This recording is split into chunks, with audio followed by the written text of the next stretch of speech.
Welcome to Co-op Mode, round 152. This is the official video game podcast of Secret Friends Unite. Oh my goodness. I am one of your hosts, Todd Oxtra, from beautiful Savage, Minnesota. I have survived this weekend, went to a cool con, Twin Cities Con with my son. He has to go for his birthday.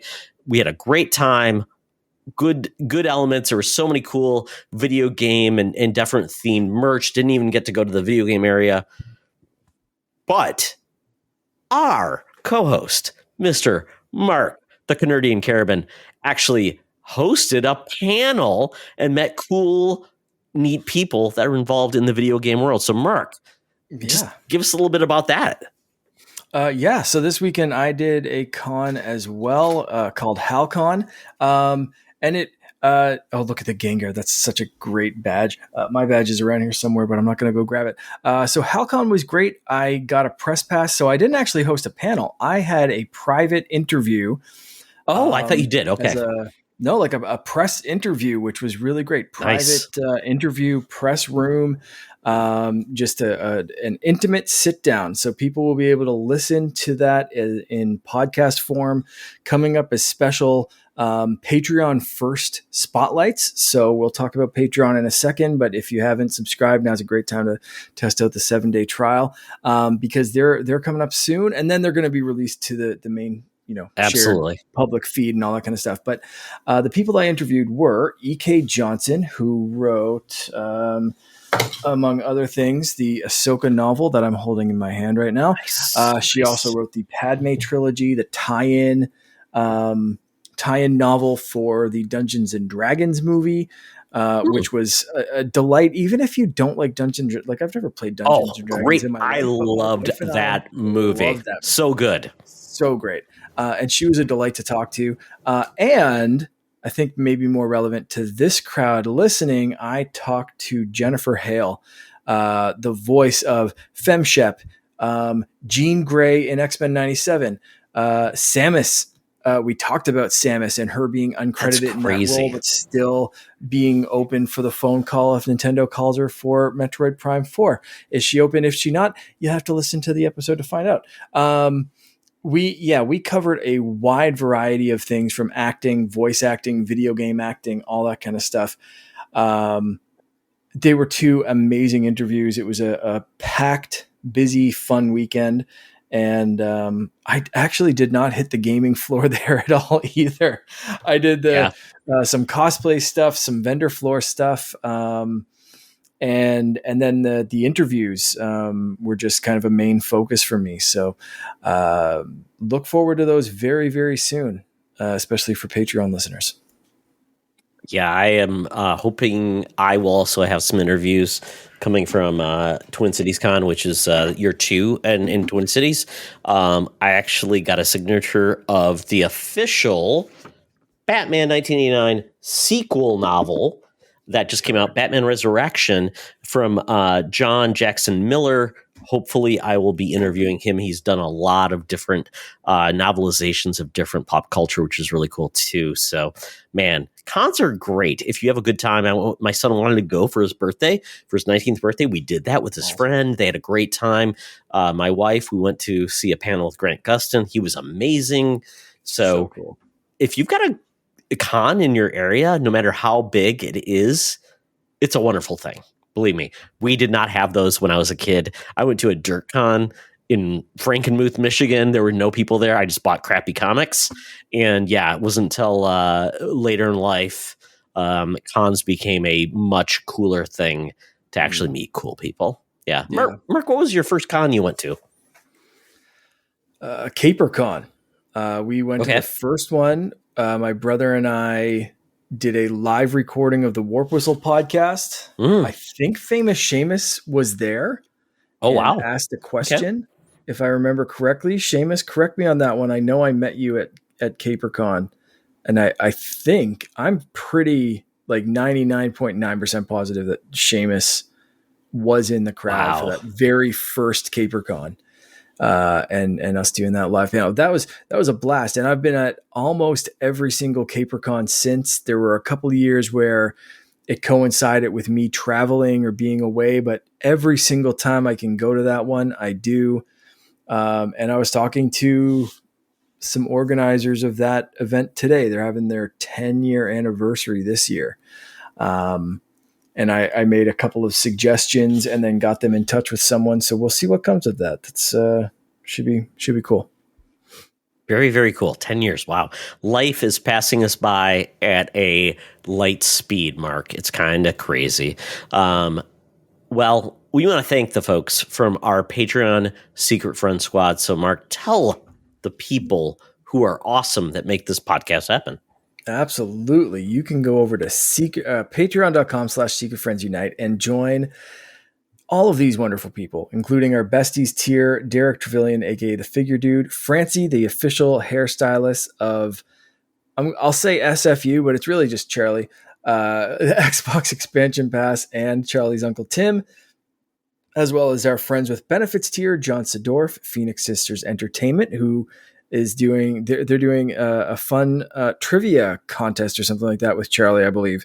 He was. I hope they beat Charlie. I hope they beat Charlie. I mean, Charlie's so cocky. He's like, I got this. I'm like, I hope he gets like shown up, and I'm like, and then he has to like redouble and do like a montage of himself boning up on trivia. So Charlie like has to actually earn it. We should probably be like rooting for the home team, but yeah, I'm kind of with you. It's Phoenix Sisters Entertainment, mop the floor. Brennan Myers, Corey in HD, and Matthew Keel, as well as a brand new Patreon member, Kurt Krug. He's got connections. He is the newest member of the Friends with Benefits tier. We have to give him a video game power up. Absolutely. Kurt, I finally met Kurt at a C2E2 this last summer. He's a great guy. He actually hooked us up with our Al Jean interview, which by all means, it's out now for Patreons. Check that out. He's one of the best producers of the Simpsons, one of the heritage writers there. But Kurt is a great guy. He's always looking out for us. So he's been a big advocate, and he wanted to listen to that interview and joined us along the way. So a video game power up for Kurt. I don't know if he's a video game player, but he loves Michigan State University, a college team. He loves geek culture.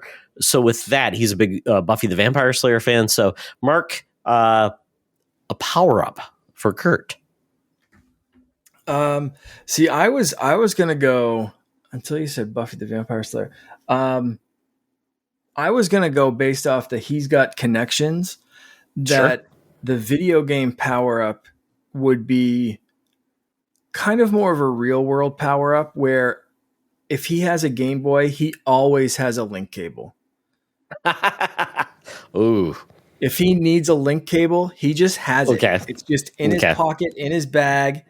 If someone says, hey, does anyone have a link cable? Kurt's there. He's ready to go. He's the man. That's who you want around. Okay, so he's got a connection. So just link cables, or would you say like he's got maybe a USB charger always on hand? So it's a little bit more, at least a little bit more. That you need. Okay, all the cables. USB, yeah, he's good. Chargers. If you need a connection, Kurt's your guy. Video game. He's got a Switch dock. He's got a mini projector. He's just got all the connections that you might possibly need. All right. I love that. Yeah. He's just like, it's like his infinite bag of connections. I love that. Wi-Fi connection, everything. It's like the guy who has all of the cables, which would not be me because I don't have like 4 tubs of old connectors that I think I'll eventually need. But he's always just got those on his body so he doesn't actually have to make his wife angry. So very good. I like that. I'll also go the other way, that he always gets like his devices never die. They're always on, like his controllers, everything else, his phone. It's always on like at least 5%. So it never dies. So it's like always goes to 5%. So it might get a little bit, soft along the way. But he's good to go for another 5% infinitely, which could drive some, anxiety, quite honestly. Like, is it going to go? I don't know. But maybe he's like, I got this. I'm always at 5%. He always knows. That's it. The confidence level that he knows. Exactly. That he's always got that. That kicks in. Exactly. Yeah. I'm at 5%, but I'm always at 5%. I would love to be that. I would always love to be at 5%, quite honestly. That'd be great. Never uh, charge. yeah, exactly. So thank you, Kurt, so much for joining us along the line. And obviously, save the best for last, Mark. Yes. So we also, aside from our new member, we have to thank, I think, one of our most long time and definitely amazing supporters. That is our secret friend Super Squad tier, Sean, Stella, and Henry Nias. What can I say about that family? They're amazing. So thank you so much.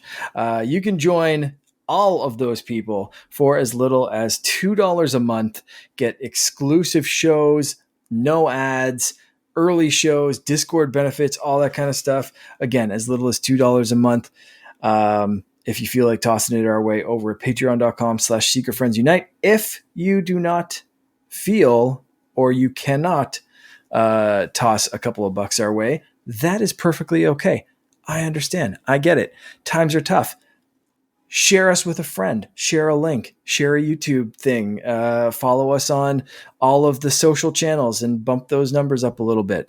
All of that kind of stuff helps. We appreciate it all, not just the monetary donations, but of course, we always have to thank all of those Patreon supporters, because it's literally keeping the lights on in this place. So thank you so much.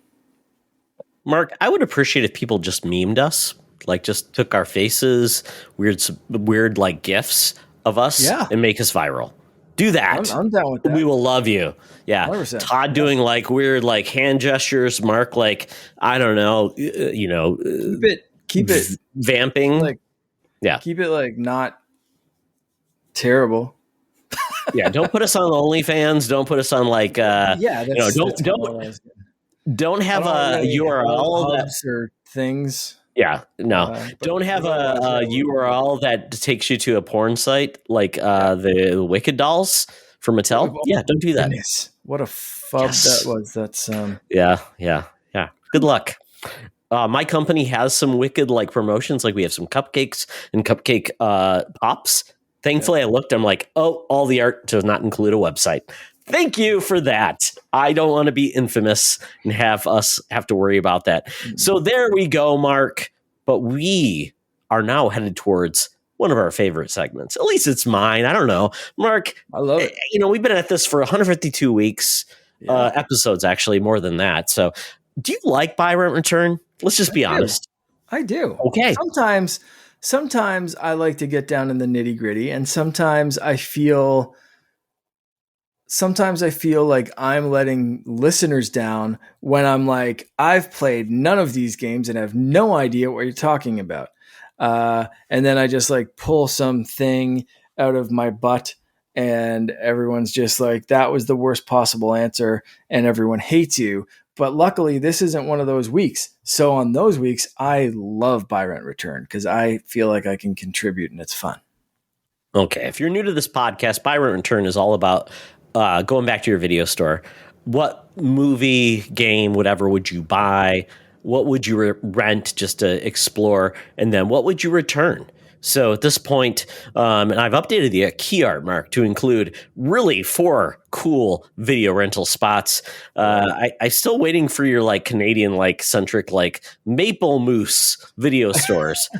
Maybe I don't know. To look up a very local video game rental shop called Game World. I could not find no art of it. Okay. At all. It's been this is a time before the internet. So like Blockbuster was really my family's main one after Game World and like a couple of like mom and pop kind of, video stores and stuff. But so like Blockbuster still has the meaning for me. That's good. Okay. So for kids who are there back in the day when you couldn't buy a game, you went to your video store and you said, hey, what can I rent? And, for $5, can I play and hopefully maybe finish? If not, hopefully you put a save file on that game and maybe hopefully get the same game so you could go back to it. So for this week, we're doing old school weapons. So I selected the Master Sword, the Shovel Blade from Shovel Knight, and the Castlevania Whip. So, Mark, I thought I would take it old school, not like a weapon like you shoot, but just like a sword, something where you could like create damage in some way from a video game. These vary from like Link from the very beginning, Castlevania, and Shovel Knight is a new game. So, with that, let's go through the people who gladly participated in this in interesting ways. So I'll do the first one. Daddy Duwally says, buy the Master Sword, rent Castlevania Whip, rent Shovel Blade. I still need to play Shovel Knight. Shame on you, Dan. Dude. Is all I will say. Dude, hasn't played Shovel Knight. It's on everything. It's on everything. I played it on Vita. Yeah, it has been really. It is on everything. Yeah, that game is so good. Even if you just play the base game, because I get it now from a standpoint of like there is so much Shovel Knight and all of the DLC, like the what's it, Shovel Knight Dig and like spin-offs and all that kind of stuff. Yeah. Like there's a lot, and feeling like, where the hell do I jump in on this franchise can be intimidating. So, Dan, if that's you, just play Shovel Knight. Skip everything else. If you love it, go back to everything else. But Shovel Knight itself, the core first game, still holds up, is still brilliant, is still, in my opinion, probably the best one that I've played, the best example, the best place to start. Like that's the one you want to go for. Don't worry about everything else right now. Just play Shovel Knight. Absolutely. Well, Mark, we can put the same pain on Jose. He says seconded to Dan. So shame on you, Jose. Play Shovel Knight. So is he okay? Has not played Shovel Knight, confirmed, or just seconding that order? I'm going to assume the worst because that's how I feel about people. I just assume the worst. Yeah. All right. I'll take the Winter Gamer. What was that? Okay. Oh, go ahead. Buy the Master Sword. Been dreaming of being the one to pull it out since I was a kid. Rent the Shovel Knight Shovel Blade thing. Because it just seems like fun, bouncing off of enemies, but would most likely use it to get rich. Underrated. Digging for treasure. And return the Castlevania Whip only because I have more fondness for the others. Solid answers. Sad. I will get to the very sad one that makes me sad. Luke Lore, buy Master Sword, rent Shovel, return anything Castlevania? That's a lot of hate. Ooh. I don't understand that. Luke. Okay. All right. What are you doing there? Return anything? I don't. Did like vampires hurt his family or something? I don't know. Is he a vampire? Yeah. He doesn't like Castlevania. He doesn't like Simon Belmont. I don't know. I think we need to have Luke back on the show and really unpack this. I think so. We have a co-op couch for a reason. It can also be kind of a therapist couch. I think Luke kind of true, chilling and telling us where Castlevania touched him might help. I don't know if everybody knows this, but I have a nursing degree. I did a psych clinic rotation, so I'm probably the most prepared to go deep into Luke's psyche. So we'll see how it goes. Perfect. Yeah, let's get on that. Let's make him have a session, and I think he'll enjoy that. He's also a teacher, so he's very vulnerable. Yeah, definitely. I will take the Nias family's answer with I am returning the shovel, though it can be a powerful and versatile weapon, clearly from the movie Step Brothers. I just have to return it. All right. I am renting the whip. Anything that Indiana Jones has is kick-ass. I'm buying the sword. It is always amazing. From Zelda to Heavenly Sword, can't go wrong. So sure. Sword, like the Master Sword, but pretty much any sword, you can't go wrong. I get that for sure. Yeah. It depends if you're looking at like, the shovel knight, the shovel blade is probably the most versatile. Like say, well, how often are you going to use a sword? But you'll use a shovel a lot. The whip, Yeah. I mean, maybe the whip is just a fun thing to like break out at like parties. Hey, look at me, I'm whipping things.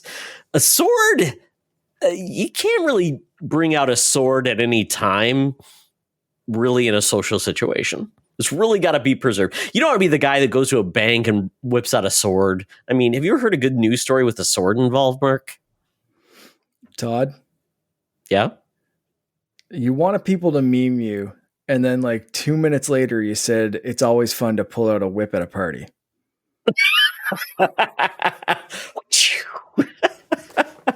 Honey child.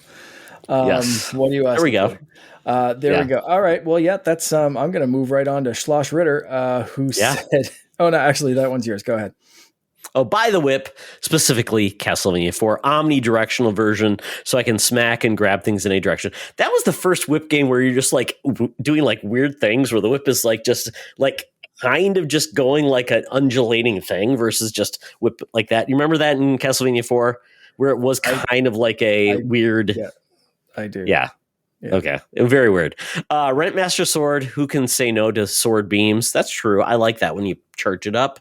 It was very, situational though, because you had to be full power to get the beam. Yeah. So yeah, you had to save it up. But that often ends when you get hit, of course. And then return shovel, pogo jumping like Uncle Scrooge, and then some sounds fun but quick tiring.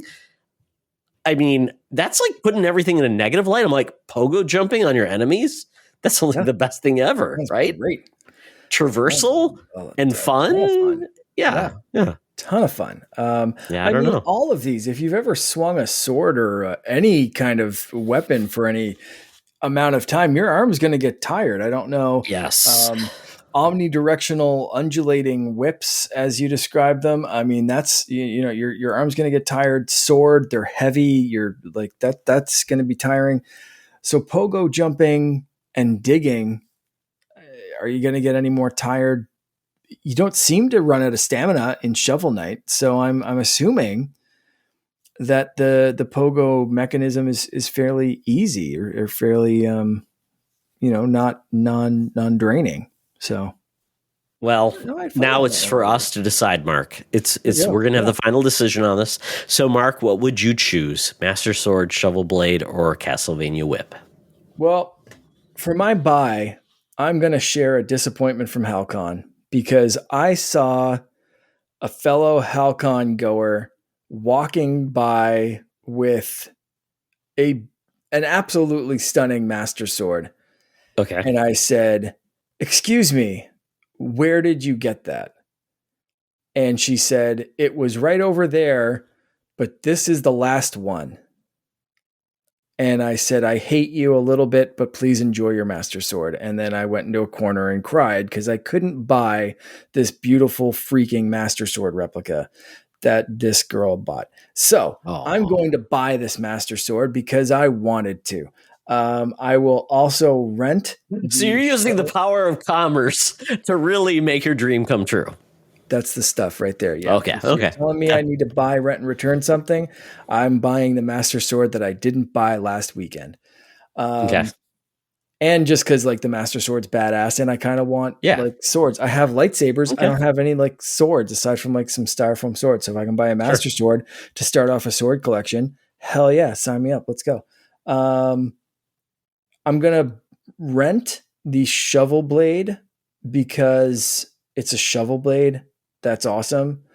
It is a sword. It is a shovel. It is a pogo stick. It's versatile as hell. I probably should pick that for my buy, but I mean, I have a Link tattoo. I almost like I wanted to buy a master sword this weekend. I can't really. You're only so practical. Yeah.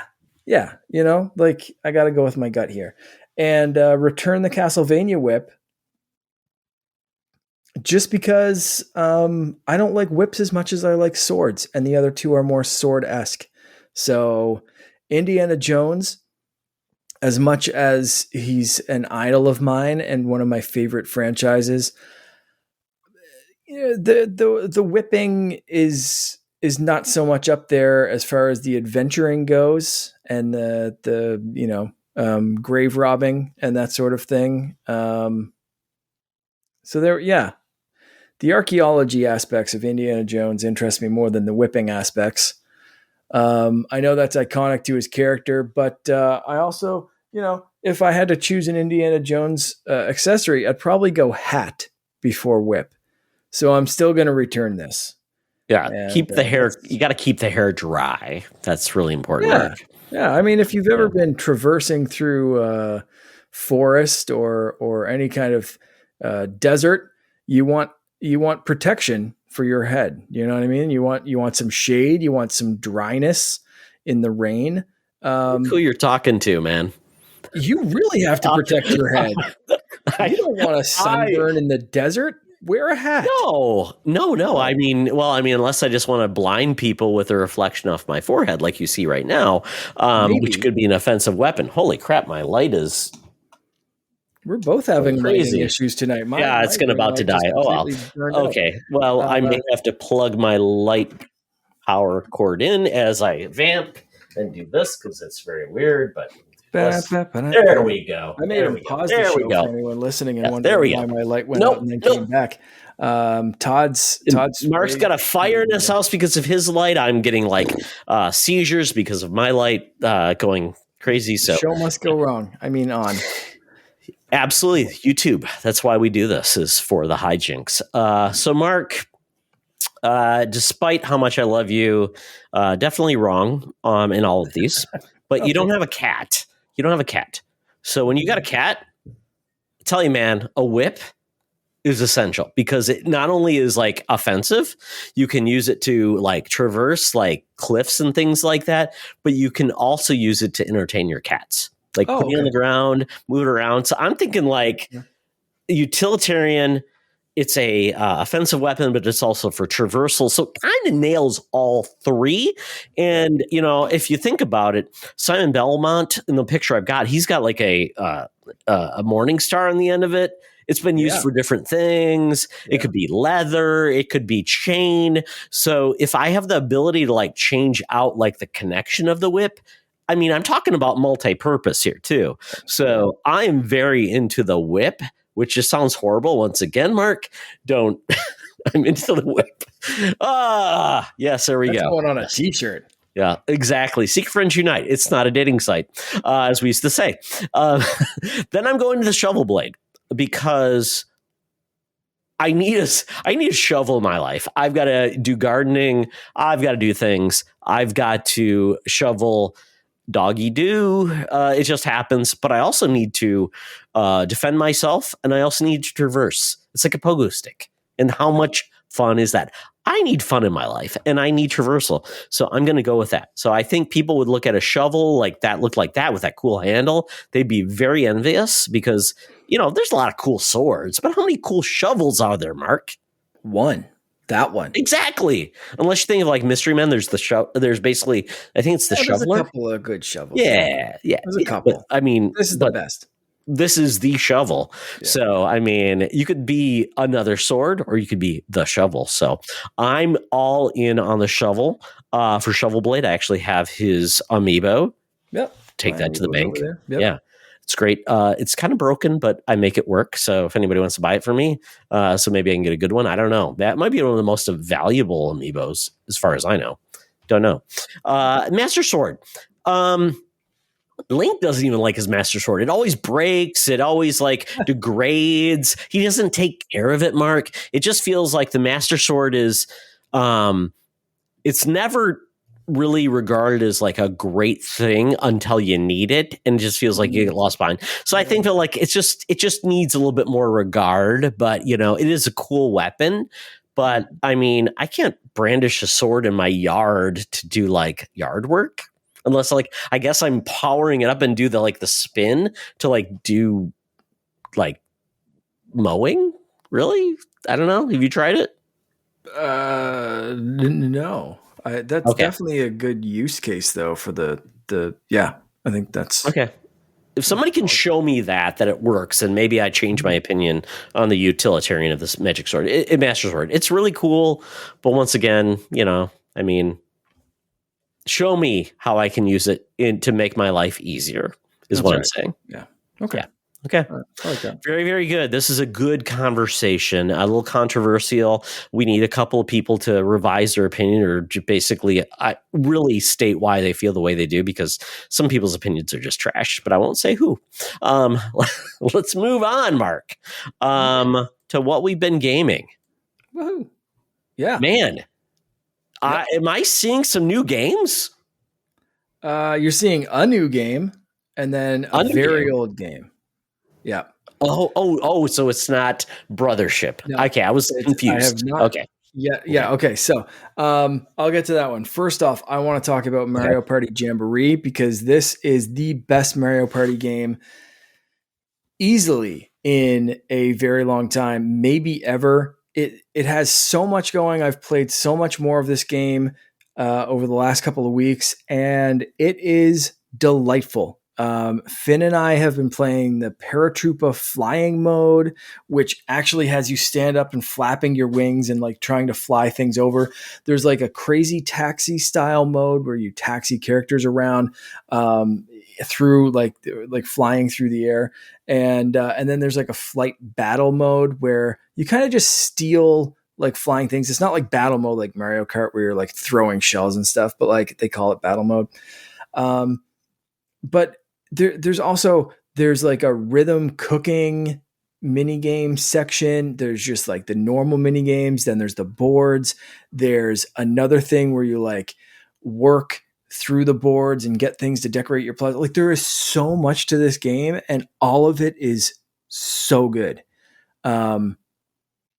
It just, the only downside from this game I can think of so far is the restrictions to online multiplayer, but hasn't really come up aside from like my brother and his fiance wanted to play with us, but you have to have like 4 copies of the game and 4 switches and all that kind of stuff. You can't do like 2 people on one switch and 2 people on another switch online that we've seen so far for like the regular Mario Party mode. But otherwise, holy crap, this game is good. Have they fixed like the do your best you want, but it's going to end with like, did you land on enough red spots? Yes, they have fixed that? Okay, good. Yes. So you can leave that on if you want to. And occasionally, you can get someone who just lucks out with those ending things. That has broken a couple of ties that we've played so far, because you never know who it might be, who lands on the most red things, who gets the most coins, who wins the most mini games, who does this random thing, who does that random thing, who had the worst luck, who had the best luck. Like it's all over the place. So you can actually at the start of the game get rid of those and play in like pro mode. So it's all about who actually gets the stars on the board. Duke it out, battle it out on the board, play the mini games, collect the stars. No bullshit at the end. Just who wins. That is it. So yes, they have fixed that 100%. Good. That's good to hear. Yeah, it is really good. They've thought of everything. They've made seemingly everyone happy. Like it is just an incredibly solid Mario Party game. It is Mark, so good. I put a link into the chat because I'm like, how many Mario Party games have been there? So when I look at it, the first Mario Party game was on the Nintendo 64, came out in 1998. Since then, Mark, there have been 19 Mario Party games, which is just crazy. That is. Do you know what the first Mario Party game for mobile was? Mario Party E. It's a card game from the e-reader. Wow. In 2003. But it's amazing how many Mario Party games have been on like the DS, the 3DS. It's kind of crazy. That's a game that you feel like that's a game you'd play in the big screen, but it's amazing how many they have. So it's quite a franchise. Yeah. Yeah. Like, and the 3DS one was solid. Like it was fine for what it was, but yeah, it's definitely like a big screen party kind of game for me Yeah. anyway.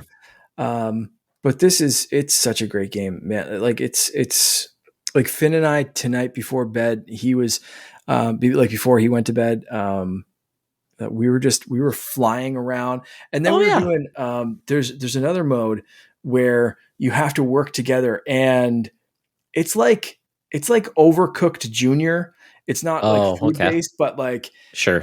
you have to, one person has to like tilt his controller this way and the other has to like tilt it that way, and Yeah. you have to basically pass a ball together and work to get it from one end to the other, and you get three balls and it unlocks like an This item. is where you decide whether you want a child or you want to make them go away.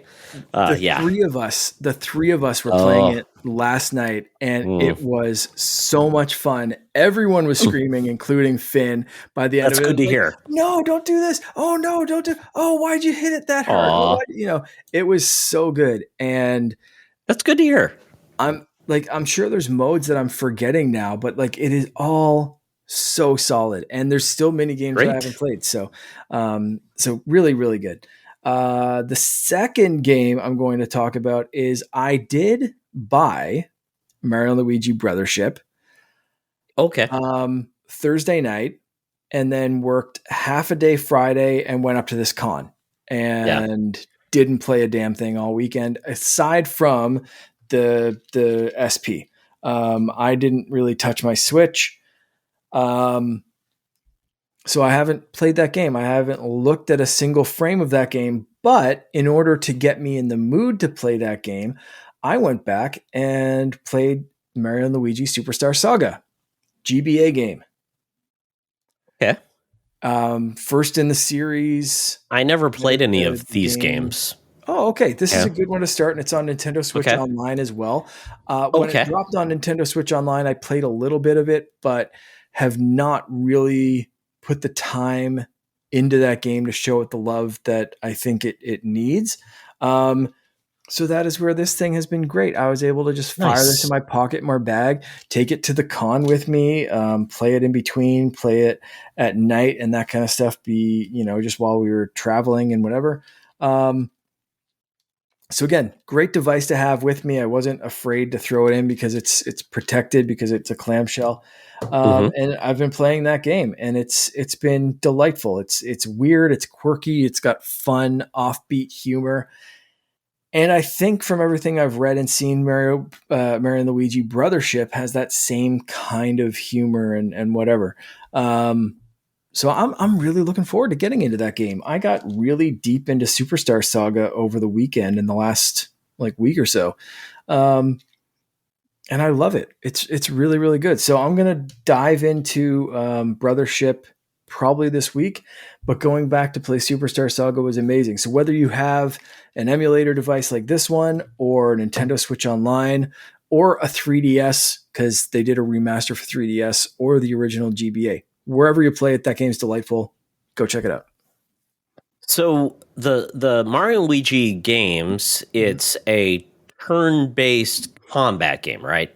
That's where Correct. it means. But the also part is you're playing with Mario and Luigi, and you're kind of doing some turn-based like platforming and moving Yeah. and things like that too, Yeah. right? Like so whoever's in the lead, and you can swap back and forth Okay. between Mario and Luigi, because they each have similar but different moves. Uh-huh. So I'm forgetting which one. In Superstar Saga, one of them, you do like a brother move. So like if Mario's in the lead, I think it's a high Yeah. jump, and Hmm. Luigi kind of jumps, and then you both jump up really, really high. Okay.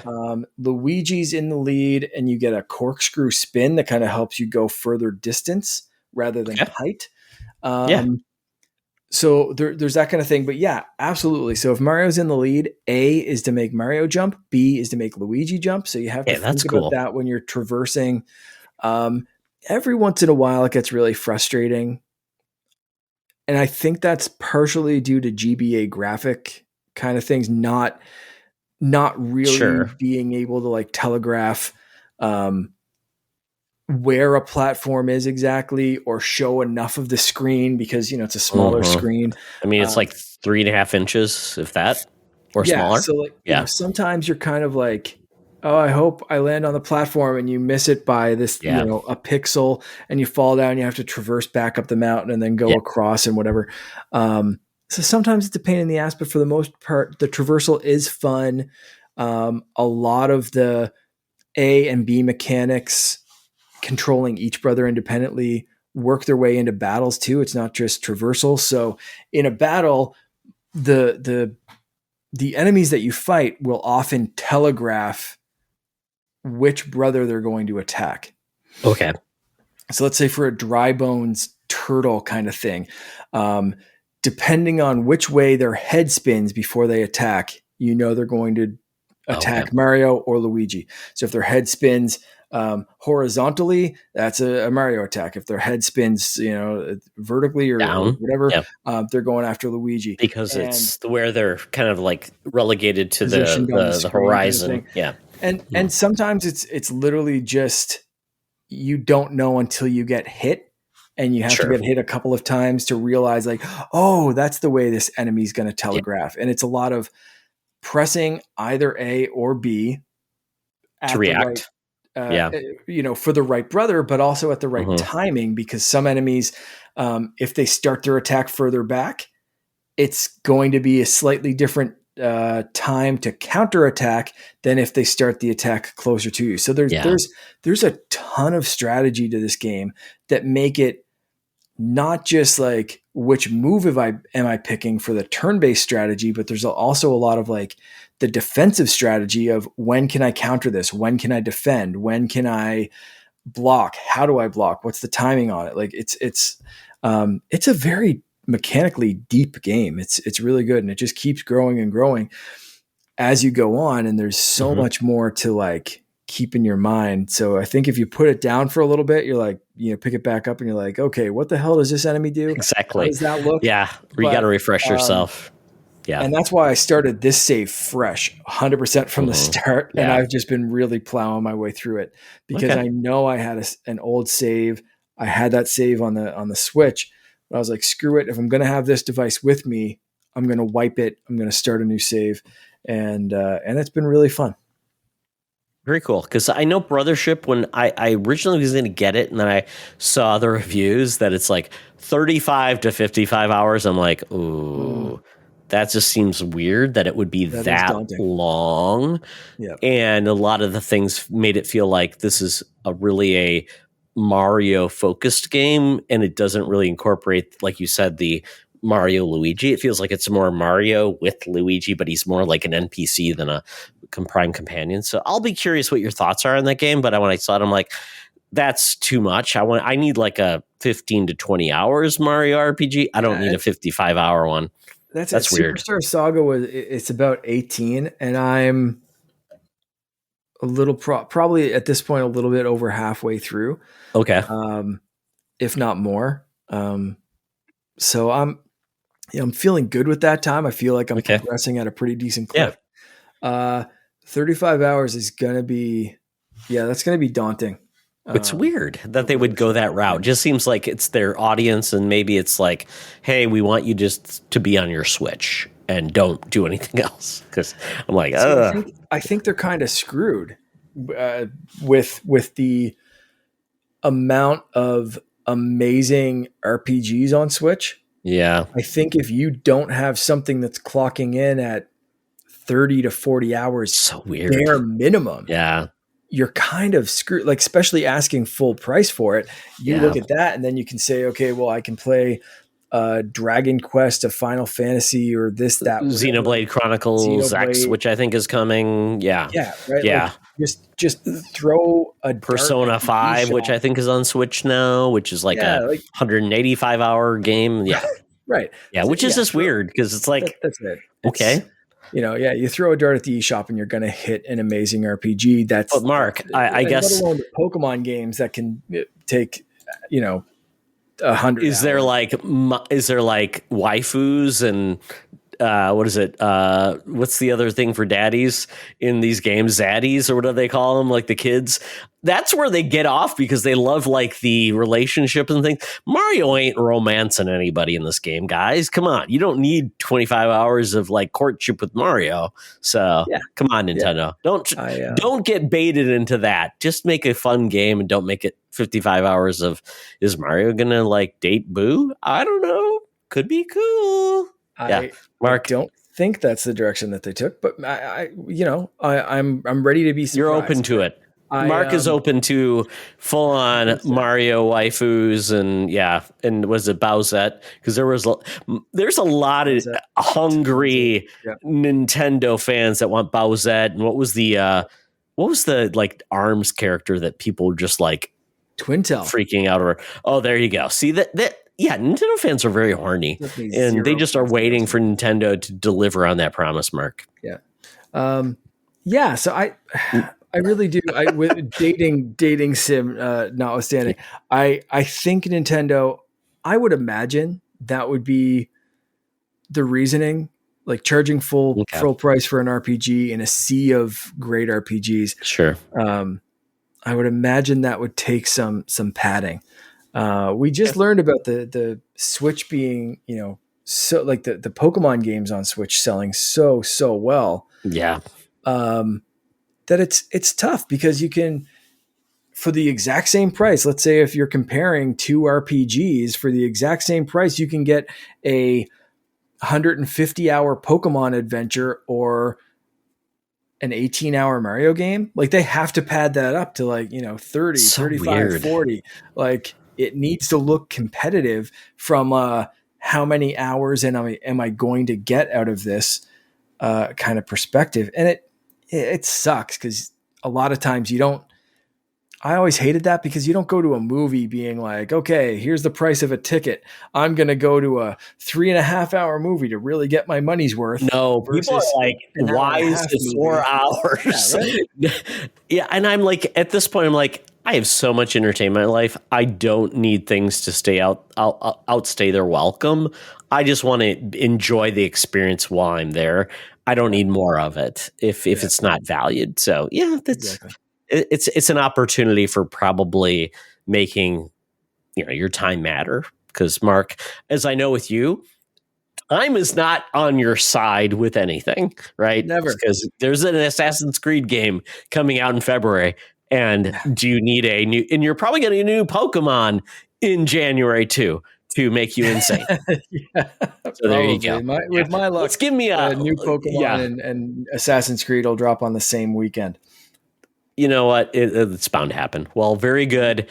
And enjoy the games where they play. Nintendo Online is a great way to play these games. But check out Brothership if you're interested as well.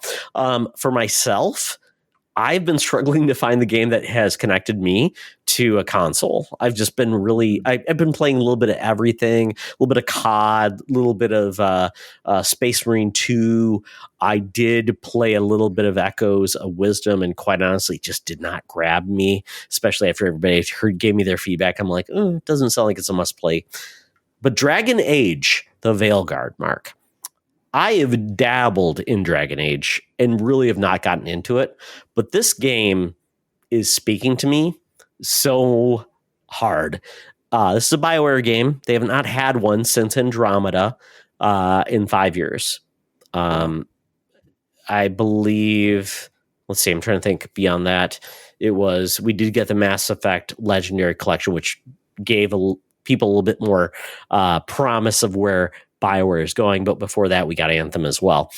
So this is like BioWare saying, hey, we're still a good company. We can make cool games. I'm not prescient about Dragon Age where I'm like, it has to be a certain way. It has to be a certain like style of game, or it has to be a specific viewpoint, or be like uber dark or anything. So Dragon Age the Veilguard is essentially the most modern game within this franchise. We had Dragon Age Inquisition, Dragon Age 1, Dragon Age Origins, and Dragon Age 2. So it's a weird group of games. There's been anime and things like that too. I've enjoyed the games. They've always had an issue where I'd always fall off.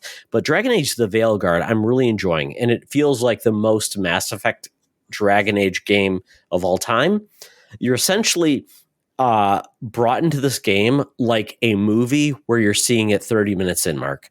It feels like you're brought in by this dwarf Varric, who's part of the Inquisition, who says, I need people to recruit to do a mission to take down a guy who is Valen, who's a elder elf who essentially is almost like a god. We need to take him down because he's about to break reality and allow some really bad stuff to happen. So we're recruiting like a thief and all these people to bring in and take him down. So that's where the game starts. You're like, oh, wow, this is crazy. I feel like I'm in the middle of a movie. And you do it and you get to select your character. So I picked basically a elf who's part of the Grey Wardens, who's kind of like it's almost like a group of people who are trying to do the right thing, maintain order, but not aligned to like a government organization. I've got red hair. I'm an elf. I'm beautiful, Mark. I have abilities to be a mage, but I can also be offensive. It's really cool in regards to what you can do. I'm really enjoying the game and where it branches off. This feels like Mass Effect 2. Did you play Mass Effect 2? Yes. Okay. So you remember it was all about assembling the team. This is what this game is. It's all about assembling the team and forging relationships, checking in. Hey, how are you doing? I'm not really checking on you because I want to romance you, but I really am. It has a lot of those instances where it's really interesting. You're doing a lot of companion missions to kind of look into their past and bring them closure. You'll get things from it, but there's also a modern path. There's also alignment with missions that are tied to like different organizations, which is fun. So you can like do all the missions. You can do all the missions you want, focus on the main path. But I'm really enjoying it because I'm flirting. I'm doing the wrong thing. And then I can't flirt anymore because they're basically like, I'm upset. I don't want to carry this relationship forward. It allows you to have any type of relationship you want, whether you're straight, gay, whatever, which is fun. So I've kind of focused on like, I'm an elf with redhead. I like a mysterious lady. I like a elf lady who's like into tech, and we're having a good time. And I'm also worried about a griffin that I've got to raise, and it's very fun. And I'm just loving the game. It's so much just fun. The combat is really great. It's real time. But in the long time, when you pick your crew to go through different missions, you hit L1, and then you can choose like compounding abilities. So like you can pick like, hey, your guy does like some fire bolts. And if we get another person, I select their power that does ice bolts. Combining the two is like synergistic, which is very fun. And you can slow down the combat at any time to do your own abilities as well, which is fun. So I'm really loving the game. It's got really pretty much like Mass Effect where you pick the conversation wheel of like, it shows you like fist or heart or cry and things like that, but it also then when it says what you picked, it's also nuanced. It's not exactly what you picked. So it's very much like new Mass Effect, which I'm like loving to pieces. So I'm not sure how long this game is, but I'm just loving it to pieces, Mark. It's got me. It's got me. I needed a game like this. And I love it. A lot of people are complaining because of the art style. The art style feels very much like a stylistic, almost like if Pixar did like a fantasy movie. It feels like that. And I think people are putting it in the wrong space where they feel like it's dumbed down. It's not dark and grimdark, but I'm like, I like that because they've got some expressions. They're not all like dour. So I like it. This is it's such a seems like a divisive game. We just talked about Mario and Luigi Brothership having some kind of like all over the place maps, but all over the map reviews, but like this one's the same, like 82% Metascore critic review right now, 3.8 user review, getting completely bombed for having like woke agenda stuff. Which Mark, I could date is a just, dude. That's just the yeah, worst. yeah. Sure. Some of the things that I've read continuously brought up are being punished and having to do things for like misgendering someone. Um, Really? Mm. is like part of the game. Like that has come up so much that it seems like it's every 2 seconds you're doing push-ups for saying he instead of she or they. I have not Um, gotten into a gender naming discussion in my 25 hours. So maybe so people have an agenda? Maybe? I yeah, don't I wonder. Gee, know. that may have been what I was getting at, Todd. Okay. Yeah, here, like, I hate these kind of So review weird. bombs. It was I the do same thing too. with the Acolyte. If you didn't like the Acolyte because you didn't like the Acolyte, that is fine. Like after you Yeah. watched it, you were like, "That isn't for me. That sucked. It's not exactly like my kind of Star Wars." That's cool. I had issues with the Acolyte too, but like not liking it because like the twins had two moms or something is such horseshit. And it's the exact same for this thing. If you read through the user reviews, it's like woke propaganda. It's like, just get your head out of your ass and just play a different game if you don't like what they're doing. Yeah. Man, yeah. Yeah. It's very odd. And I understand, like, especially after a game like Baldur's Gate 3, which quite honestly, that game changed so much for modern RPGs where it's like there's so much choice. There is so much flexibility in everything. It's like, oh, I can go into a toilet and climb down the toilet and go to the sewer and do that. I'm like, it's weird because it's like saying because one game did this and another game isn't doing that, so the game is trash is weird too, because it's like I am not interested in Baldur's Gate 3 because I don't like a turn-based game. I don't like the combat. I don't like their strategy, and it's also overwhelming. It's like a 180-hour game, and you can talk to squirrels, and it's like that's just not for me. I want more of an action RPG type of game, so this is for me. So punishing a game because it's not Baldur's Gate 3 also seems weird. Yeah. So it's hard to punish a game for what it is versus what it has to be basis the other game that you love. So I'm like, I know I've been harsh on other games because maybe it wasn't X, Y, and Z, but for this game, I'm glad it exists. It's not for everybody. Totally get that. But it makes me feel like BioWare is back in their wheelhouse. And it makes me feel very happy that they're going to make a Mass Effect game. And that's very exciting for me. So yeah, call me happy. Excellent. Mark, Yes, happy. Todd being happy a bad thing? Never. It's surprising, but it's Oh, never thank a you. bad thing. Oh, it is. I love that too. It's like, yeah, Todd's usually a grumpy grump. I'm like, nah, not this case. I love it. Okay, awesome. So with that, Mark, we are done with what we've been playing. It's going to be, we got more games coming. I've got games actually I'm going to play very soon, which I'm very excited about too.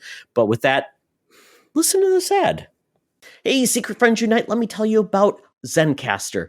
We use them for our show, and now they're supporting us. Zencastr is now the all-in-one solution making podcasting easy. It's the ultimate web-based podcasting solution. Provides high-quality audio and video podcast production and hosting. With a full suite of professional tools, podcasters can seamlessly record, produce, and publish studio-quality content, all from one dashboard.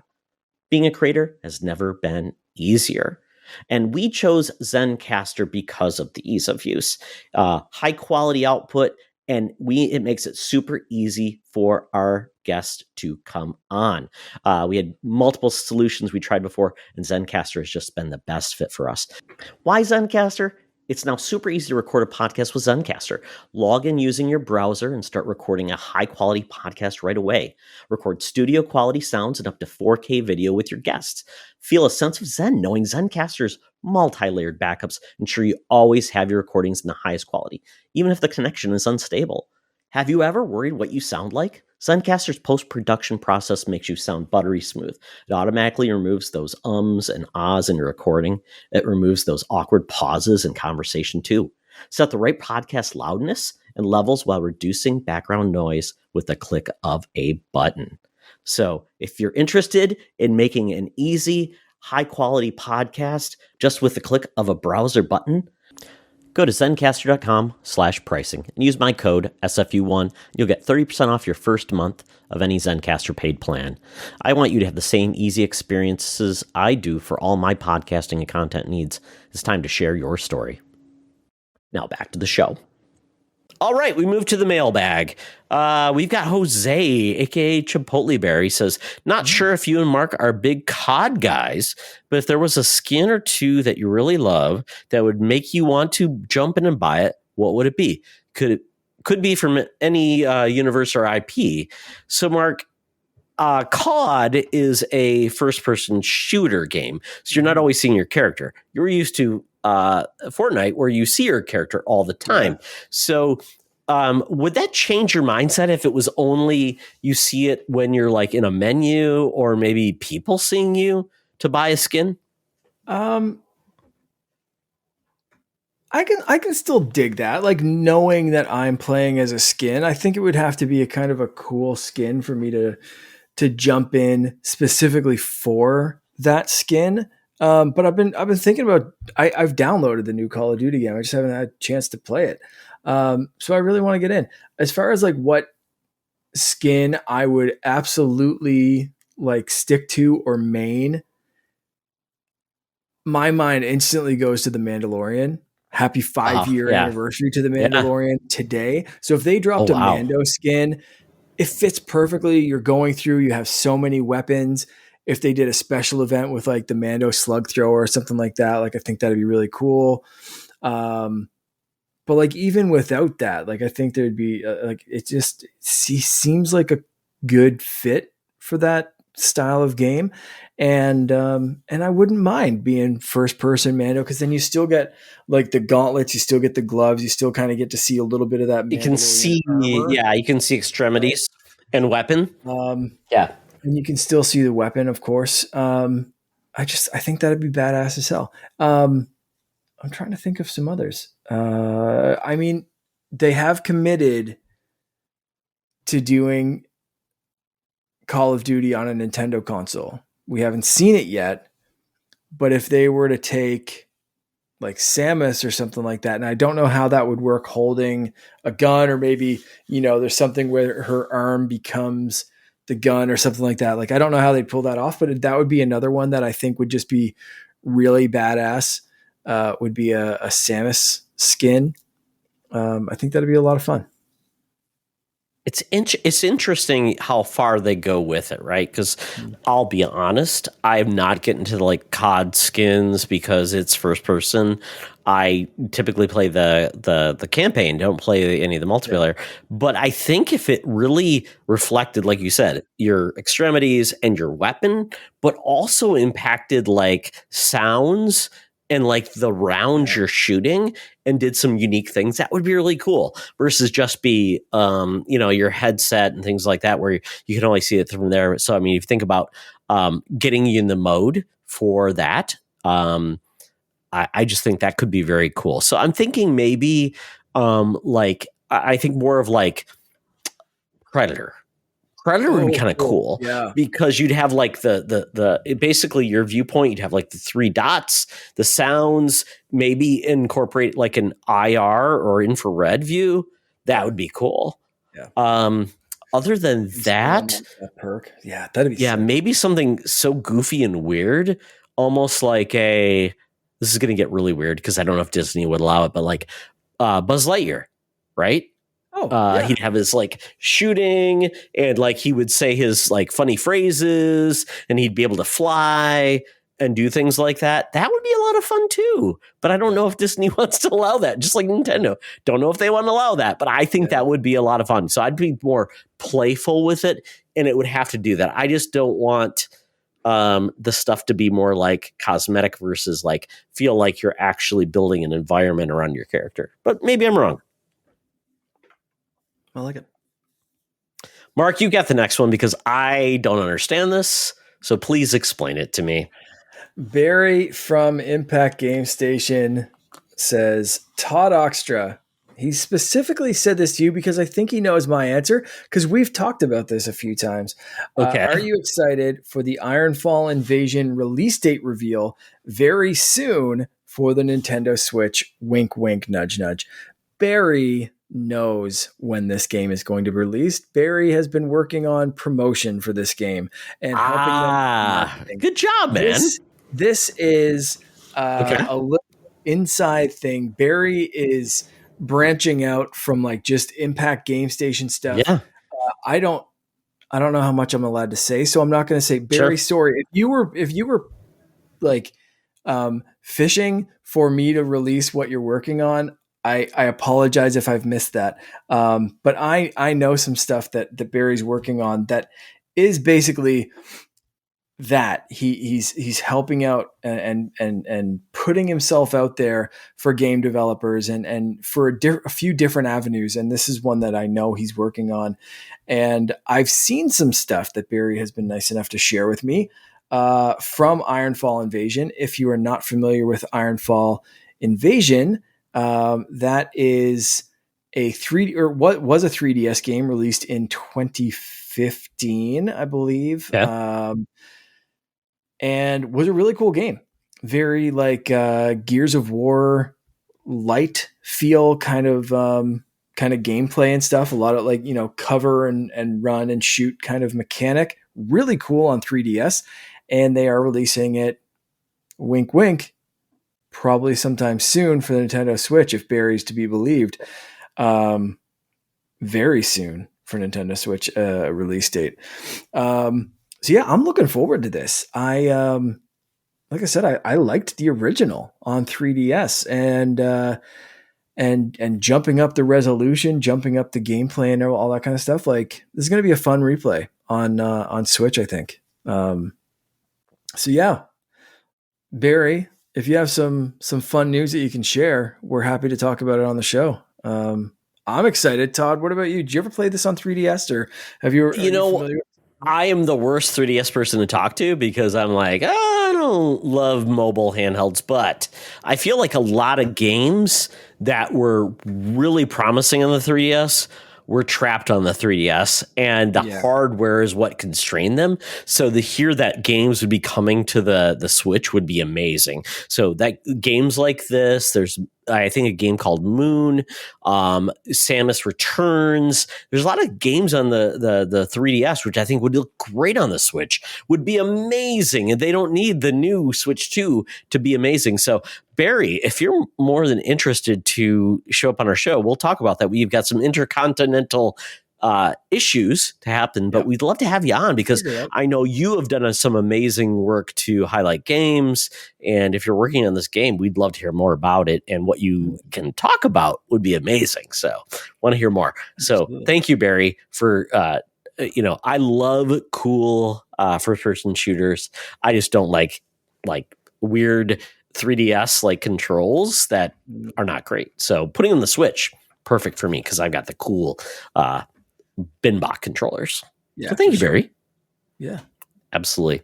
So with that, Mark, we got our mailbag done. We really talked to our cool co-op mode compatriots, but now let's talk about the bonus round. We're going to talk about backwards compatibility.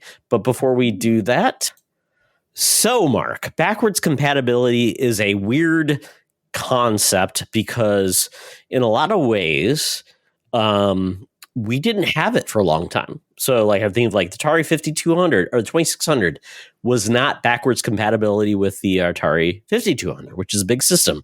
Then we had the Sega Master System, the Sega Genesis. They were not backwards compatible.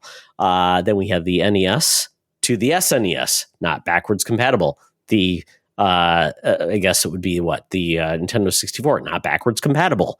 But we did get backwards compatibility with, I think the system I think of is the Game Boy, right? With Game Boy to Game Boy Color, right? Nintendo handhelds have been really, really good at backwards compatibility. Straight, all the way back because you had Game Boy Color, but then even Game Boy Advance could play Hmm. original Game Boy carts. Then you had the DS line. The original Yep. DS could play again all the Game Boy games. It's I still remember carries, doing that. Yeah. but full backwards compatibility. No emulation, just had the two slots for DS carts um, and Game Boy cartridges. Um, and then 3DS dropped Game Boy cart compatibility, but could still play DS games, and then emulated a Correct. lot of Game Boy games, Yep. or not even emulated. There was still, I mean, it was still playing natively on the hardware. That's the crazy thing, is that the Yeah. DS and the 3DS still had essentially a Game Boy inside them. It was built on similar enough architecture that it was still playing these things natively for Game Boy Advance, which could then be compatible with Game Boy. And like, so straight back, we have this full compatibility line Yeah. in the handheld market, but home console, it's been a whole other different thing, and it's been frustrating to say the least. Um, so Nintendo officially announced at a recent earnings call that and backed it up on Twitter. So the Twitter quote, or X quote, this is Furukawa. At today's corporate management policy briefing, we announced that Nintendo Switch software will also be playable on the successor to Nintendo Switch. Nintendo Switch Online will be available on the successor to Nintendo Switch as well. Um, Further information about the successor to Nintendo Switch, including its compatibility with Nintendo Switch, will be announced at a later date. Couple of things to unpack here, but the compatibility, the backwards compatibility, is one that I think came at a time when Nintendo really needed it to, and I think it did exactly what they needed it to do. And that is, people just weren't buying Switch games like they used to. People were just saying, like, this console's what, 7, 8 years old. I've had my fun with it. We know there's something new until you announce that it's backwards compatible, because that's a Nintendo Yeah. ass thing to do, is just make it not backwards compatible for some weird reason. Um, People kind of lost faith spending their hard earned money on something that, if you, let's say the Switch 2 launched in March of next year. So you're saying in a few months, if I have to sell my Switch in order to afford a Switch 2, that it might not be backwards You're compatible? starting over. You're I'm not starting buying over. Mothership. Yeah. I'm not buying the new Zelda game. I'm not buying Mario Party Jamboree. I'm not buying a single thing on Nintendo Switch this whole holiday season, because in a few months, I might be selling that Switch to try to buy this new thing. And that is a terrible position for Nintendo to be in Yeah. going into the holidays. So I think they were backed into a corner to make this announcement. I don't think they wanted to. I think they had to.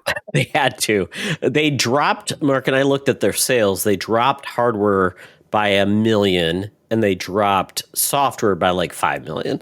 So that tells me right there that they're saying that, yes, we expect new buyers to buy some hardware because we want, it's funny because they mentioned we want everyone in your family to have a Switch, not just Oh, one yeah. per household. We want many. So it's like, I get it. So you're going to have it for your kid that buy the those, but they know that a lot of the people that are hardcore Switch fans are going to be like, well, are you going to just resell me my games on the new hardware? So I'll just wait until they release that version on the Switch 2, which I'm going to buy, and I'll wait on that. So by doing that, which Nintendo may do like the deluxe version on the Switch 2, Yeah. which is And that, fine, but yeah. they don't want people to not buy games just so they don't play them. So it's a smart play for them to finally do that.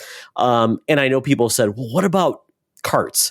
I'm guessing they're going to do the same thing they did with like the DS to the 3DS, which just means like the cart will work in your new game console, but it won't work in the old one. Like have like a weird like tab or something like that. And I think that's Yeah. good enough. Yeah. Absolutely. Absolutely. Yeah. Yeah. I don't see there being any reason to believe that, like, Switch 2 games or Super Switch games are going to work in the Switch that you have right now, there's going to be some sort of restrictor or some sort, like you said, a tab or whatever, Yeah. DS to 3DS style. 100%. I see that happening.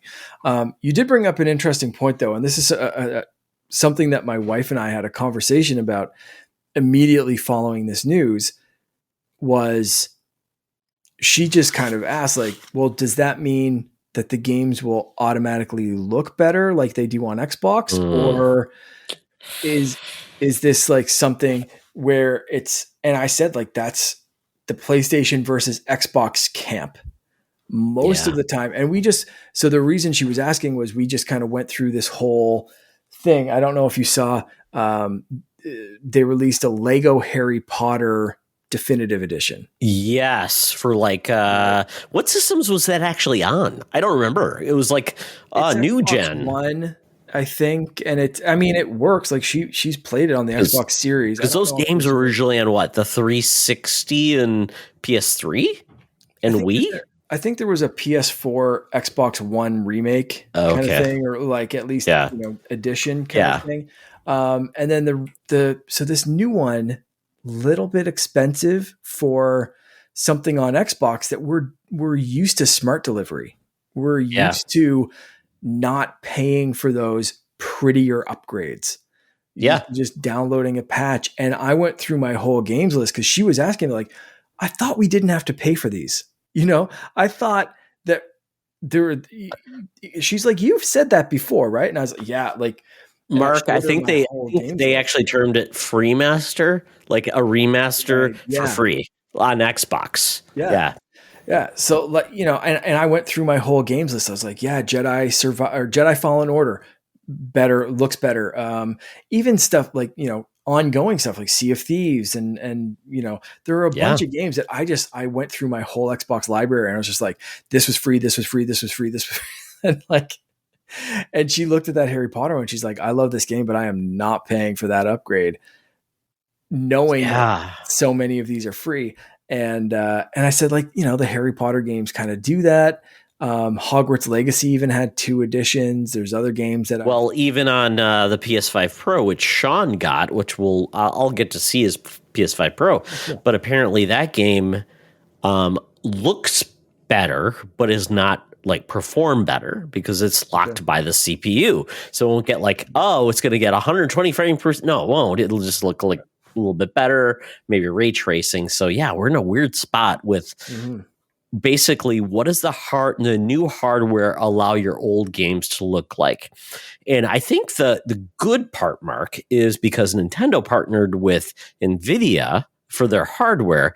NVIDIA is they are so good at their software AI upresing and all of their basically call it DLSS, which is like I don't even want to say what the game name is because I'll screw it up. But I have a PC and we have a GPU that does that stuff. Xbox and PlayStation doesn't have that because they're with the AMD. And because of that, they have to basically create their own software to do that, which is PlayStation has done with the PS5, which is pisser. It's the PlayStation, whatever they call it. It's basically their way to use AI to increase the frame rate and things like that. But Nintendo will benefit from NVIDIA with their AI software, which will mean DLSS 2.0, maybe 3.0 will work on the Switch, which means maybe the software will do the heavy lifting for Nintendo. It'll be just like, yeah, it looks better because the chipset and everything is doing the work. I hope that's the way it works. But I wouldn't put it past Nintendo to say, because apparently I listened to podcasts, they said they were showing devs on the new hardware what Breath of the Wild looked like at locked Breath of the Wild locked at 60 frames per second, 4K. Ooh. That's insane, right? Okay. Yeah. So then you say, well, is that because of the hardware or are you doing extra work and you're going to sell people basically like what Sony does is say, here's the Horizon Zero Dawn remaster. Is this going to be the Breath of the Wild remaster? We charge you, if you own the game, you get it for $10 extra. I don't know what Nintendo would do, because Nintendo charged people that owned Mario Kart 8. They charged them $60 for Mario Kart 8 Deluxe on Switch, right? See, I So I don't don't know. that one.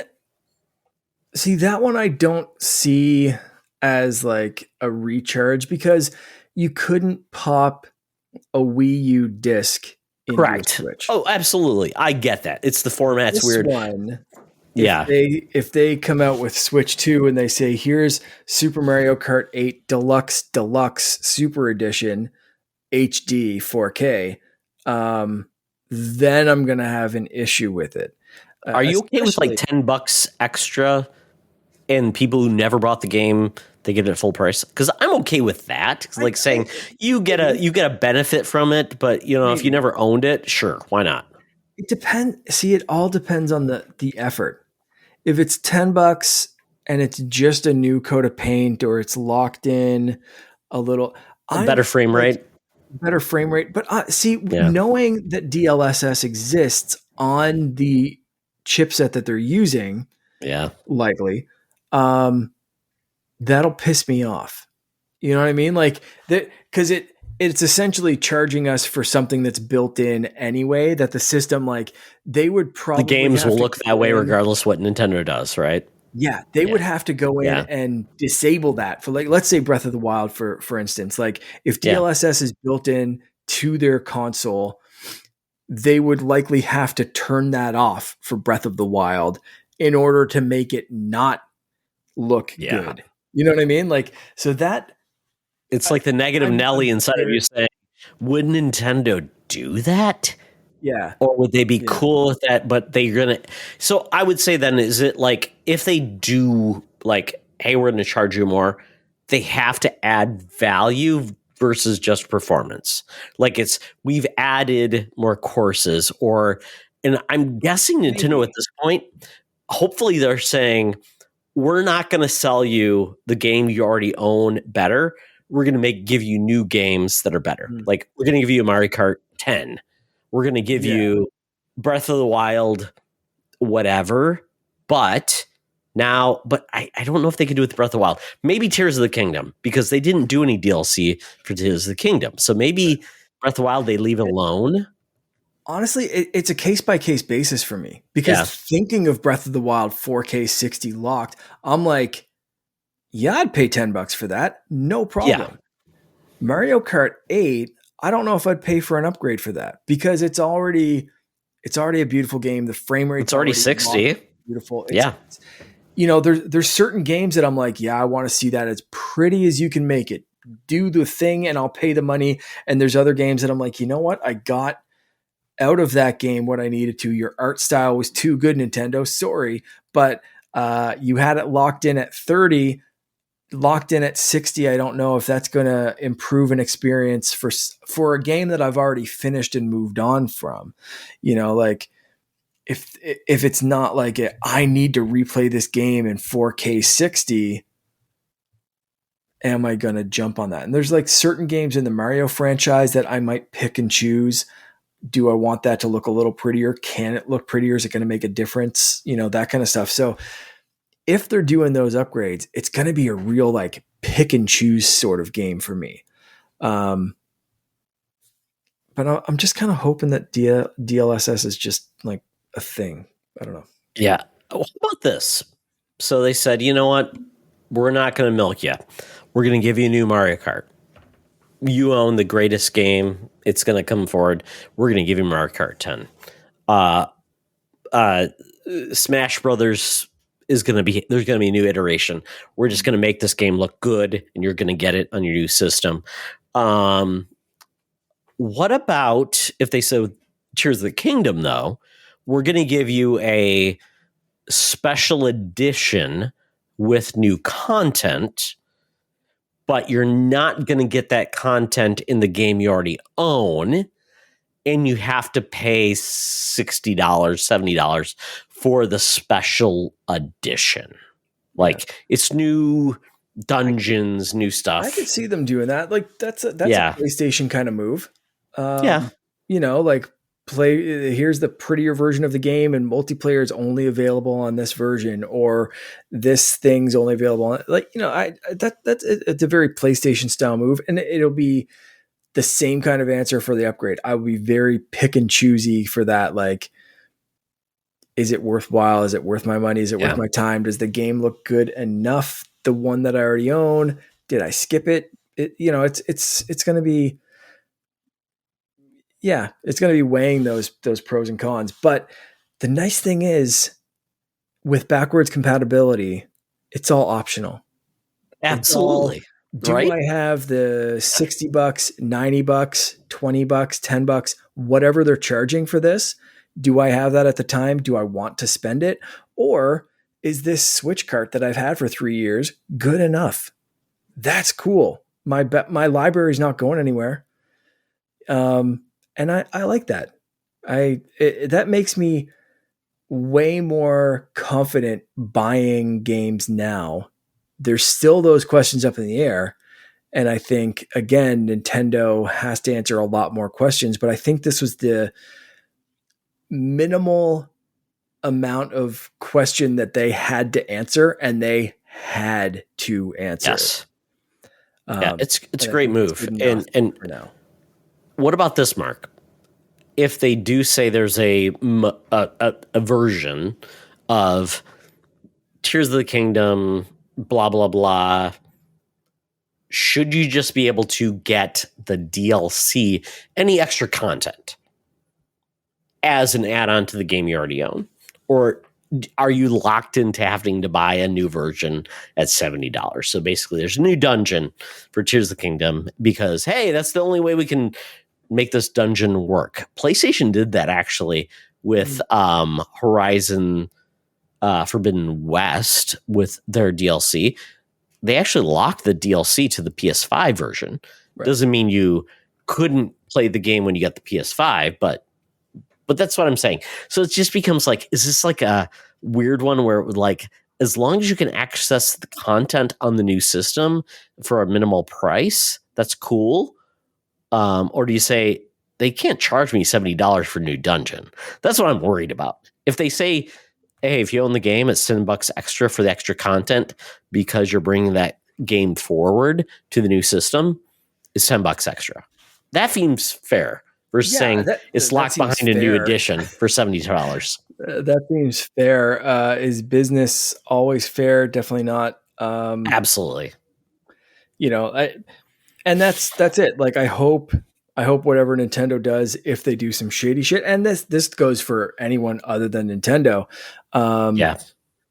do exactly what we just did with that Lego Harry Potter. One of my wife's favorite games, like her favorite Lego game. Thumbs down on the upgrade because just not worth the money. Like, Lego games aren't pretty to begin with.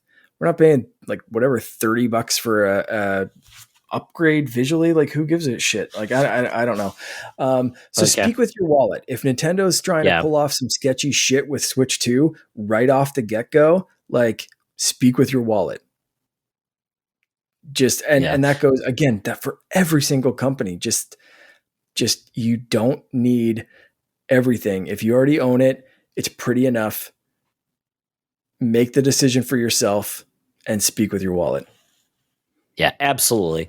And I think with Nintendo going forward, I think they're realizing that they've had rough transitions in the past, and having Nintendo Switch Online and their backwards compatibility working is of value to their customers, which is great. Showing us that you admit that you like us and you're not going to milk us is great. I would say, Mark, in the future, something that's a touch point to you and many Switch owners, do you think they can still go forward with an Animal Crossing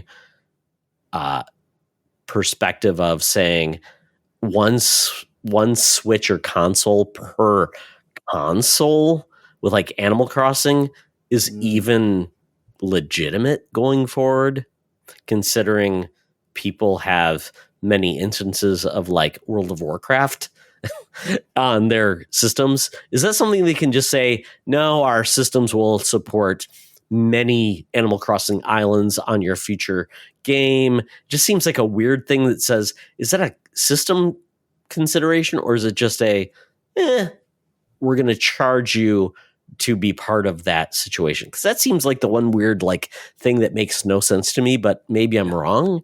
Is that odd? I've always thought that was weird. Any kind of game where you can't do multiple saves, Pokemon, Animal Crossing, like it's weird. It's a strange thing to put like that little restriction on. I don't think Nintendo's going to move on that kind of stuff for the most part. That's just weird, Nintendo. And again, speak with your wallet. If you have one Switch in your house and you're like, we're not buying multiple Switches for Animal Crossing, so we're skipping Animal Crossing, good. Do that and maybe the next one. But Animal Crossing, thanks to the pandemic, sold like gangbusters and sold many Switches, ours included. Our second Switch, 100% an Animal Crossing purchase. We're part of the problem in that solution. We spoke with our wallet, but our wallet says, give me more Animal Crossing Switches for COVID to help us get through this shenanigans. I think we're part of the problem in that case. And I don't think Nintendo's going to learn any lessons from an outstanding sales number with that. So maybe this time around, maybe that's the hard lesson they learn with, economic way different than they were through the pandemic. Maybe the Switch 2 is this is starting off as like one console per house because of the price, because of tariffs to import these things from Japan. Yeah. Ooh. We don't know. I read something today thanks US. And all our US, issues. Tariffs. I'm not going to get into politics on here, but tariffs might bring, I saw something quoted today that the PS5 Pro could be well over $1,000 thanks to incoming tariffs from reasons from you guys. Mark, I'm not to blame. I voted. Not you specifically. I know. But I hate the fact that our voting would impact other countries because it absolutely does. And that's shitty. Yeah. Now, I don't know if that would directly impact here. I don't know if our PlayStations would go through the US and then come here, or if we can just skip that import. It's weird because it's like NAFTA, North America, free trade, all those things with Canada. Anyway, we won't worry about that right now. But what I'm saying is we don't know in a year where the market's going to be, and Nintendo is not a company that like always is very fast to catch up on like economic times in that sort of way. So we might see a very, very different Animal Crossing sales story. Let's say if it launches in a year. Because people just might not be doing that, like, same COVID thing of like, hey, we're all stuck in the house. Of course we're going to have multiple Switches. Yeah. Inflation is a weird beast, right? We're not paying $500 each for 2 Switch 2s just so we can play Animal Crossing. Like, not happening. So there's still a lot of these questions. One question I want to ask, completely shifting gears from those kind of sales. They mentioned Nintendo Switch Online will be available on the successor to Nintendo Switch. They still haven't named this stupid thing. Do you think this? They didn't even give it a game mark. They didn't give it a name. Like the NSX was the name for the Switch. Yeah. They didn't give it a code name. I want a cool code name, Mark. What would you give the Switch 2 code name? Let's do that. I would call it. You know what? I wouldn't even do a code name. I just straight up release the name and say this is called Super Switch, and we're keeping the Nintendo Switch Online name because we still have Switch. Now it's Nintendo Super Switch Online. I'd skip code names altogether. I'd just go Super Switch locked in. That's it. I'm calling it the Wallaby. There we go. The Wallaby. I like that. I don't know why. The Honey Badger. They're not like Australian or anything, but I'm calling it the Wallaby. Yeah. I like it. If we're going animal names, wallabies. Yeah. Wallabies so sorry, I distracted you with my silliness. What was I supposed to say? No, I just, does that are they saying something without saying something by saying that Nintendo Switch Online is still going to work with this thing? Are they saying that this is probably going to be Switch 2 or TU as you've dubbed it? Is Switch Yes, the still going to be the name, or are TU they? Accento or Yeah, TOO. are Yes. they rebranding Nintendo Switch Online? Because it doesn't make sense. Let's say if this is called the Nintendo Yeah, that's a Wallaby, weird one. Yeah. are you going to have Nintendo Switch Online on? Plus Wallaby. Please subscribe to Nintendo Switch Online on your new Nintendo Wallaby console. Like, Yeah. doesn't make sense. So they're giving Yeah. something away in the name there. Yeah, probably. I think they just feel like they're kind of trapped that they like because Nintendo's like, oh, I don't want to be like just the Nintendo Switch plus more. And I'm like, I think most people want that. It just seems like there's these weird people that say, like, I need it to have like talons or like weird like like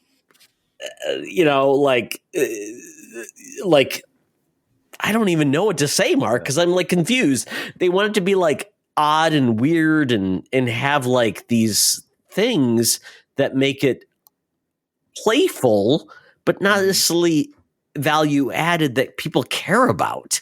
I mean, I always think about like what did the Switch like Joy-Cons bring? Weird like ice cubes and like some things. It's like, did anybody care about that stuff? No, they want to just play their games online.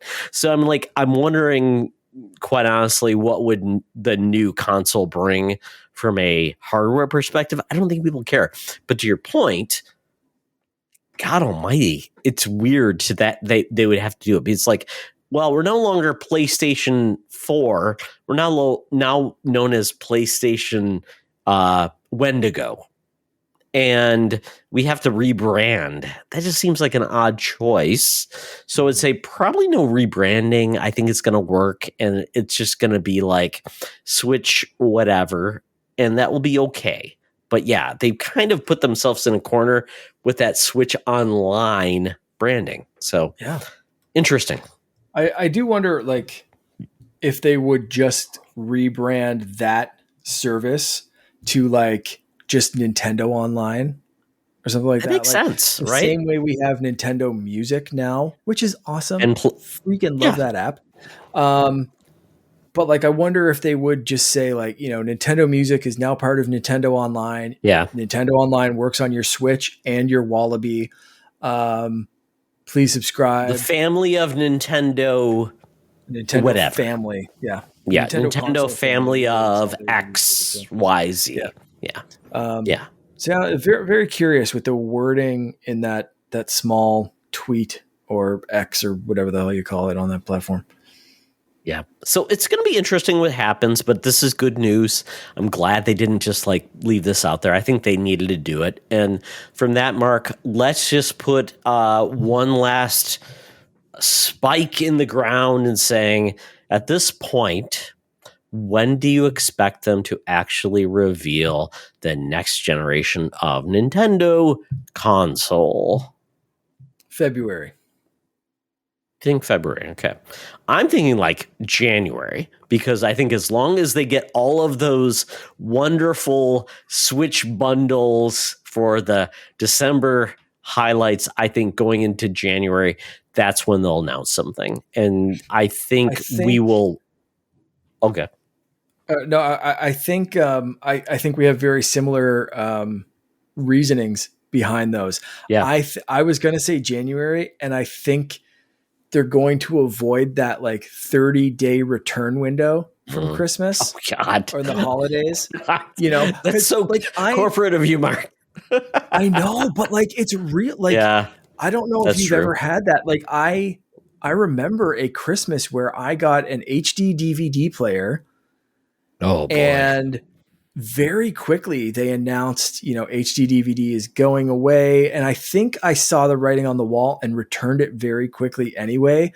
But I think it was even within that like 30-day window. If you did get something, like you could return it and do all this, whatever.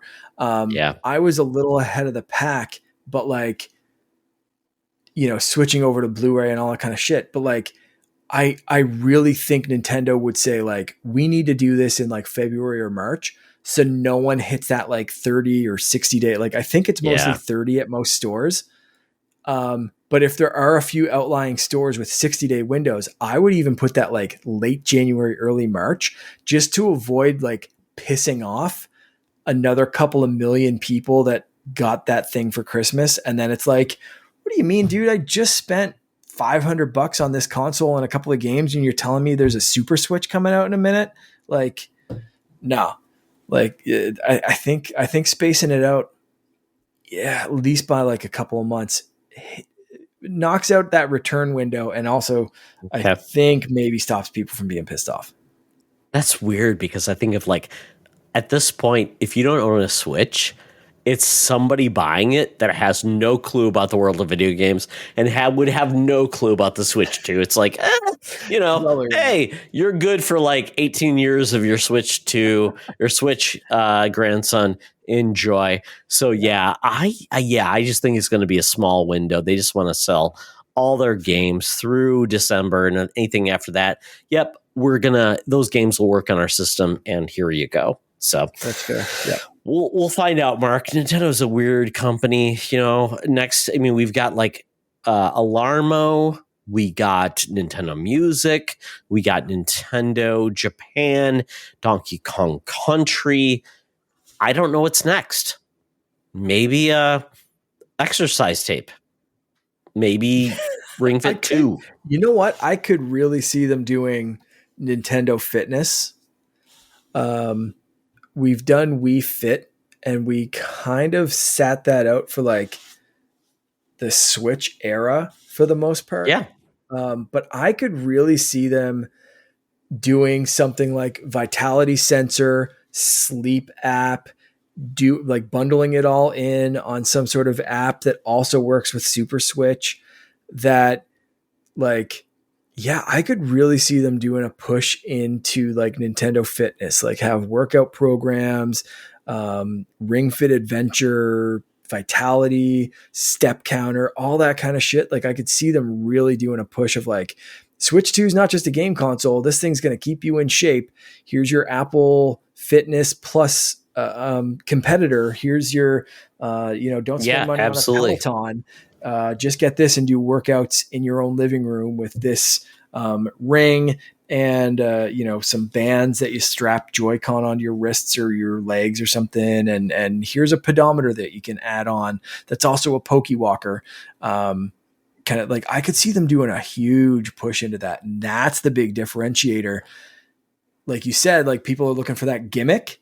I could see them doing that.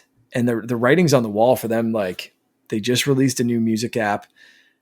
They could easily integrate like, here's some workout tunes. I think there are like pump up tunes on Apple or on Nintendo Music, if I'm not mistaken. Yeah. Mark, I am convinced we're going to get a Nintendo cooking peripheral with Switch 2 down the road. Cooking and being Nintendo healthier down the road. Straight up has running, walking, powering up, all these match your mood playlists. There you go. And I know with Ring Fit, it was all about making smoothies. Switch 2, it's all about smoothies, being healthy. We're going to be all in it to win it, folks. Get in on. There you go, Mark. All right. So there we go, folks. We're talking about backwards compatibility. Switch is going to make us happy boys, but we don't know what else it will make us happy when they announce it. TBD, we'll find out soon. Mark, tell people where they can find you around the interwebs. You can find me on mostly Instagram and Threads, a little bit of TikTok here and there every once in a while, and hanging out in our Discord server as Canardian_Jedi. Excellent. You can find me at Toxtra at Secret Friends Unite on Threads and Instagram for our DMs. Check us out there and let us know if there's something you want us to talk about, and connect with us if you want to be on this show. So thank you all for talking about the world of video games. We had a good time. I hope we were goofy, we were fun, and hopefully distracted you from the world that we all often at times need a break from. So thank you, Mark. Thank you, friends. And remember, folks, it's always better to game together. Whip it good. This podcast is part of the Secret Friends Unite podcasting network, available on Apple Podcasts, Spotify, and podcast services around the galaxy, as well as video on our YouTube channel. You can support Secret Friends Unite by becoming a Patreon member, get bonus programs and more over at patreon.com/secretfriendsunite. Join our Discord community for even more discussions on all things geek. For all the latest updates on Secret Friends Unite, make sure to follow us on Threads at secret.friends.unite and visit secretfriendsunite.com. Find our merchandise at TeePublic and Redbubble. Thanks for listening, and may the Force live long and prosper.